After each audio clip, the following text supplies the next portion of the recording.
Picture a freezing November night. Yeah. Outside, there's this massive thunderstorm raging, the kind that rattles the window panes and makes you just profoundly grateful to be indoors. Oh, absolutely. The kind where you just want to stay under a blanket. Right. And the clock on the wall reads exactly 2:13 a.m. So you are sitting at a 911 dispatch console. And most nights at this hour, in this kind of weather, the calls you get are, well, they're predictably grim. Yeah, very routine in a dark way. Exactly. You get the drunk drivers who slid off wet highways, noise complaints, domestic disputes that always seem to escalate after midnight. It's a known routine. And I mean, when you work dispatch, you build this mental scaffolding for what a crisis actually sounds like. You expect this massive spike in adrenaline from the caller. Shouting, sirens, that sort of thing. Yeah, chaos. Shouting, or like the frantic, jagged breathing of someone who's just in a car crash. You expect an acute manifestation of panic. But on this specific freezing November night, dispatcher Carla Ruiz receives a call that just totally shatters that entire mental framework. Completely shatters it. Because the voice on the other end of the line, it isn't shouting. It isn't panicking. It's a child. And the child is whispering.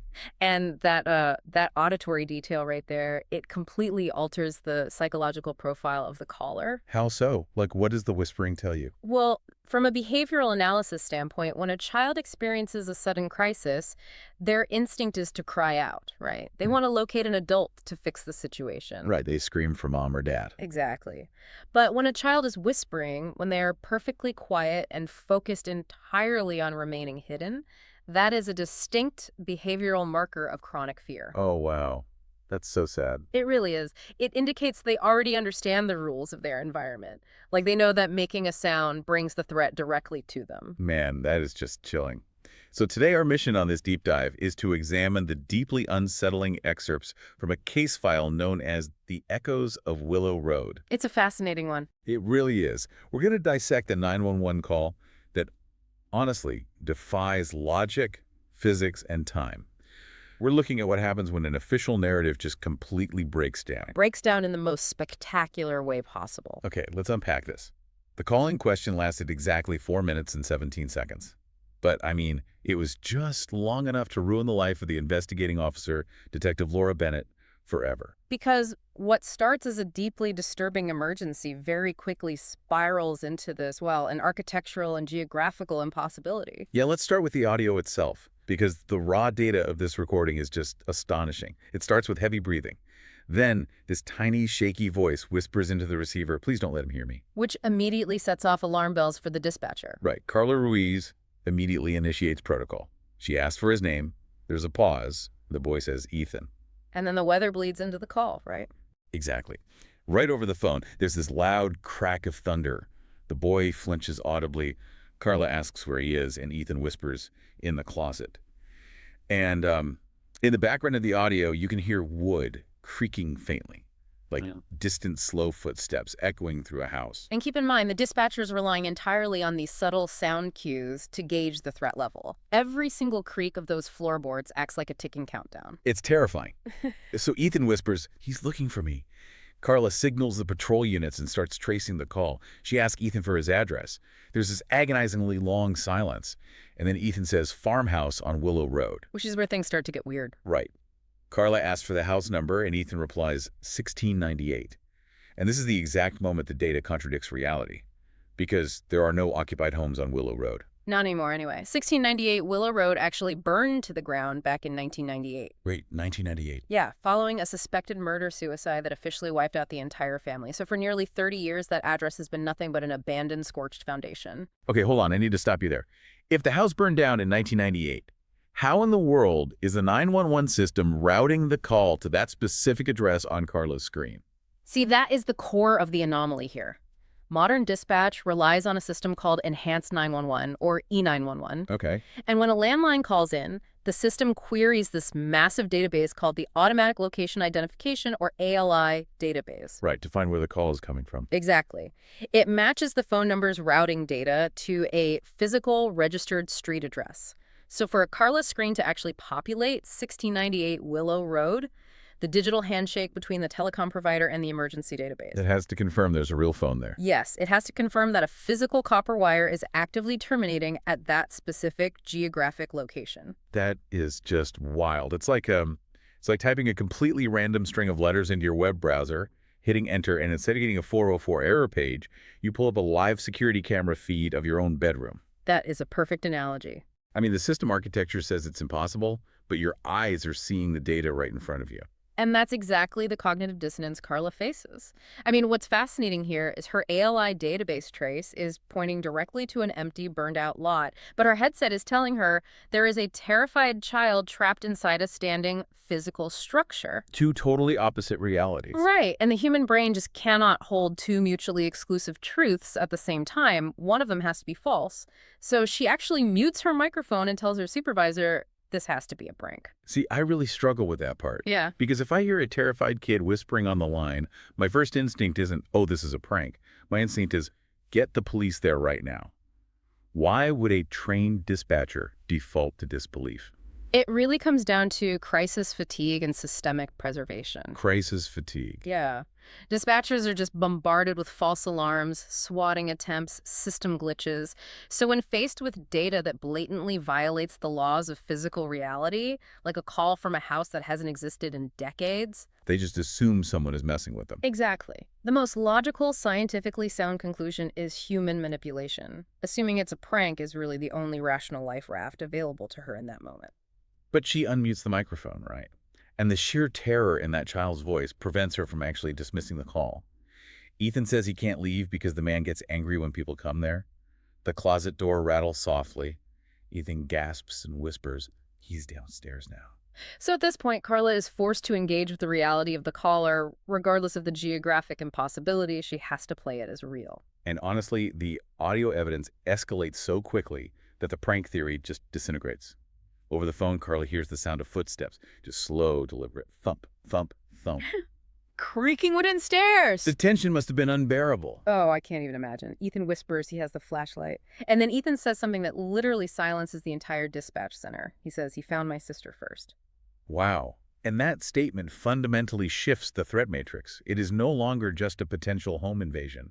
It's an active crime scene. Exactly. It's a confirmation of an atrocity that has already occurred within the structure. And it's followed immediately by a loud bang over the audio. A door slamming open somewhere in that house. The footsteps stop.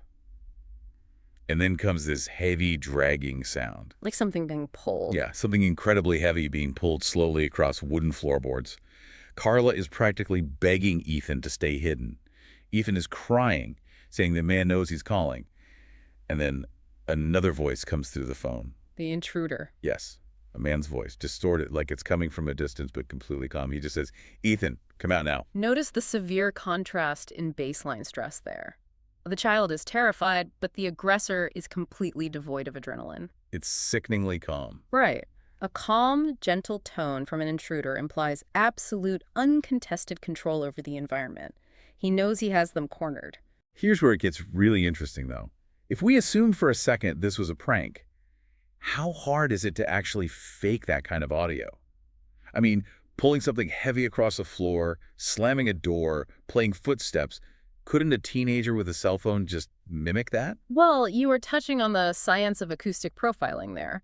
To fake footsteps on wood over a phone, you can't just slap 2 blocks of wood together near a microphone. Right, it would sound fake. Exactly. You have to replicate the low-frequency resonance of a hollow floorboard. You have to capture the exact decay time of the echo in a hallway and account for the proximity effect of the microphone itself. Oh, wow, so it's way more complex than just making a noise. Oh, absolutely. Faking that in real time with accurate spatial progression, meaning the sound getting authentically louder and more muffled as it moves through different rooms, requires a professional Foley stage. And just for you listening, a Foley stage is the specialized sound effects studio in movie production, where artists recreate the physical sounds of footsteps or rustling clothes to perfectly match the environment on screen. Correct. The sound design of reality is incredibly difficult to counterfeit perfectly.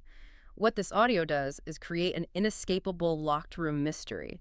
Only the room doesn't exist. Right, the house burned down. Exactly. The spatial cues, the footsteps getting closer, the floorboards groaning directly outside the closet, They force the listener to mentally construct the walls and acoustics of a house that we know for a fact burned down decades ago. So back on the call, the man speaks again, and this time he is right outside the door. He says, "I can hear you breathing." The handle of the closet begins to turn, and this horrifying sequence, which is happening through the tiny speaker of a telephone, suddenly crashes headfirst into the physical reality of the police arriving at the scene. This is where it gets crazy. Right. Deputy Collins pulls up to 1698 Willow Road in the pouring rain. His radio transmission is just surreal. He comes through the static and says, "Dispatch, there's no house here, only ruins, burned foundation." This is the ultimate collision of digital data and physical reality. You have the synchronous audio of a home invasion happening in real time, overlaid onto the physical reality of wet ash and stone. It's like a glitch in reality, like two completely different timelines printed on transparent paper suddenly laid over each other. Because while Collins is looking at an empty ruin, he catches something in his flashlight beam. In the wet mud leading right up to the edge of the collapsed foundation, he sees footprints. Fresh footprints. Fresh, small, barefoot footprints. Yeah. So, how does an audio anomaly, a supposed glitch or phantom phone call, leave physical footprints in the mud? This raises an important question, right? Because it creates an anchor point. The footprints tether the impossible digital event to the tactile world. We can't just ignore it now. Exactly. It Yeah. forces the police to stay engaged. A dispatcher can write off a strange call as a crossed wire or a telecom routing error, but a deputy cannot write off the physical indentations of a barefoot child in the mud. The physical evidence refuses to let the official reality stand. And as Collins is staring at these footprints, back on the phone line, the closet door opens. Ethan is crying. And Carla hears an adult breathing directly into the phone receiver. Just slow. The intruder is holding the phone. Oh, that is terrifying. And the man says into the receiver, "You shouldn't have called." Instantly, the line explodes with static. This deafening screech tears through the dispatch speakers, and the line just goes dead. And that deafening screech, by the way, is a hallmark of a catastrophic voltage drop on a telecom line. It is a violent severing of the physical connection, and it leaves the dispatch room completely paralyzed. But the physical side out there in the rain isn't done giving up its secrets. Deputy Collins is out there at the ruins, and he hears something ringing underneath the debris of the burned foundation. Like buried in the ground. Yes. The officers start digging into the mud and the ash, and they unearth an artifact that cracks this entire decades-old cold case wide open. They find an old rotary phone, literally buried in the dirt. It has no power source, but it's ringing. Which shouldn't be possible. Right. How does a buried phone ring with no power? Well, this requires an understanding of old telecommunications infrastructure. Modern phones use voice over IP, or VoIP, which requires an internet connection and local power. But old rotary phones operated on a copper wire network called a tip-and-ring system. So they didn't plug into the wall for power. No, they didn't plug into a wall outlet for electricity. The power to ring the bell was actually supplied directly from the Central Telephone Exchange office, which sent a 90-volt alternating current down the copper line. Oh, okay. So theoretically, even if a house has no power, the phone can still ring if the line to the central exchange is intact. Wow. So they trace the physical cord of this dead phone, and it leads them to a sealed storm cellar buried beneath the old farmhouse ruins. The police pry it open, and inside, it's a tomb. Burned furniture, children's toys, and inside a collapsed closet within that cellar. 2 small skeletons. Oh, God. Yeah. Dental records confirm it. It is Ethan and Lily Harper, the children from the 1998 fire. Which brings us to the devastating core of this case and the systemic failure it really exposes. Because the official police reports from 1998, the documents filed and signed by authorities stated as a matter of historical fact that Ethan and Lily escaped the blaze. The report claimed the parents died in a murder-suicide, but the children got out and vanished. But they didn't. No. They were trapped in that cellar. So what does this all mean for the official record? We have a 911 call that defies every law of the universe. But that call acted as a flawless supernatural treasure map.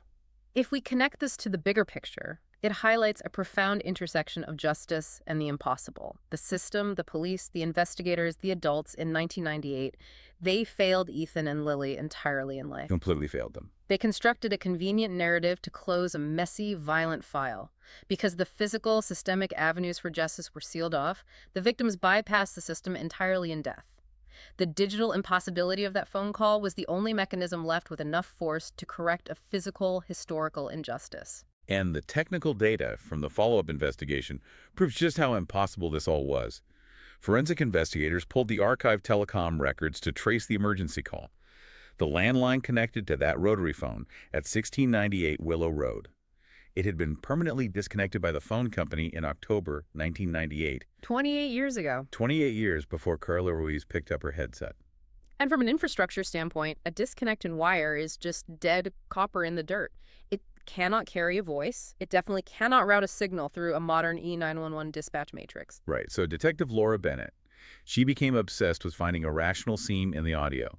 She requested the raw files and performed an exhaustive audio forensic analysis on that 4-minute and 17-second recording. Yeah. But how do you even begin to analyze a tape like that for hidden data? Well, forensic audio analysts use a process called spectral editing. They load the audio file into a spectrogram, which gives a visual representation of sound. So you have time on the x-axis, frequency on the y-axis, and amplitude represented by color intensity. Okay, so you can actually see the sound. Exactly. By using specialized software, they can isolate specific frequency bands and filter out the broadband noise, like the static or the thunder we heard to reveal sounds hidden in the lower or higher registers. And by using that exact filtering technique, Bennett found a final, horrifying layer hiding right at the end of the tape.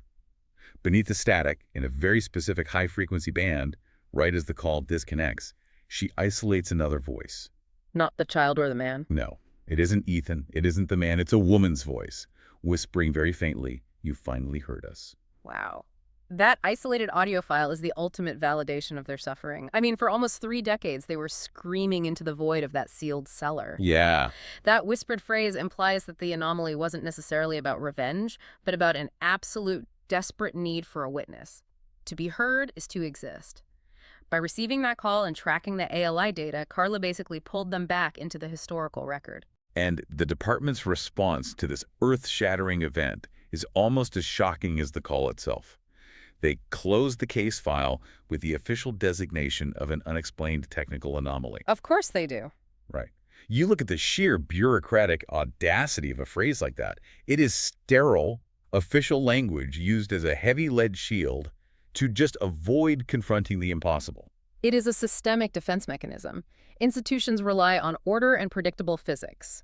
A municipal police department cannot function if it officially admits that the deceased can hijack localized telecom networks to solve their own murders. Obviously not. The terminology, unexplained technical anomaly, sanitizes the event. It files it away under equipment malfunction rather than acknowledging a catastrophic breakdown of reality. But as we know, closing a file does not close the loop. It definitely doesn't.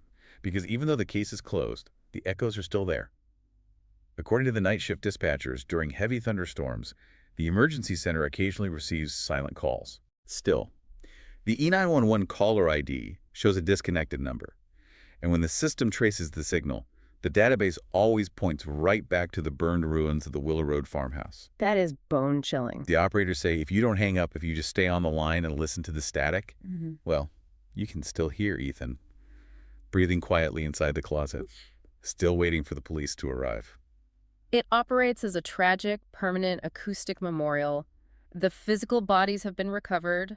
The historical record has been corrected, but the trauma of those last moments was so profound that it left an indelible signature on the environment itself. Like a scar. Yes, the continuous ringing during storms isn't a call for help anymore. It's a monument to the forgotten. It forces the dispatchers, the very system that failed them, to constantly remember. So we started this journey sitting at a dispatch desk at 2:13 a.m. on routine shift, and we ended up unearthing a 28-year-old tragic secret buried beneath wet ash. It proves that sometimes, no matter how much brute you threw over it, the past just flat out refuses to stay buried. It really fundamentally challenges our reliance on official documentation as absolute truth, too. A signature on a document does not erase the physical reality of a sealed cellar. Exactly. If there's anything you take away from this deep dive, it's a masterclass in questioning the official narrative. Just because a piece of paper from 1998, signed in triplicate by people in authority, says a family escaped a fire, it doesn't make it reality. Truth and official reports are not always the same thing. They rarely are when it comes to covering up mistakes. Now that leads to a thread I want to leave you with, something to really mull over tonight. We know the 1998 official report confidently claimed that Ethan and Lily escaped the fire. It stated that the parents died in the murder-suicide, but the kids got out and vanished. Right, the official lie. But someone had to write that report. Someone had to sign off on it. Who provided that official testimony to the police? Who convinced the authorities, beyond a shadow of a doubt, that those children ran away into the night? Someone who knew exactly what they were doing. Exactly. Because whoever told that lie ensured that no one would ever bring in the excavators. They ensured that no one would ever dig up that storm cellar. Someone alive in 1998 wanted those kids to stay in that closet forever. Who was it? Think about that next time you were awake at 2:33 a.m., listening to the rain against the glass, and wondering just how reliable the official records of your own town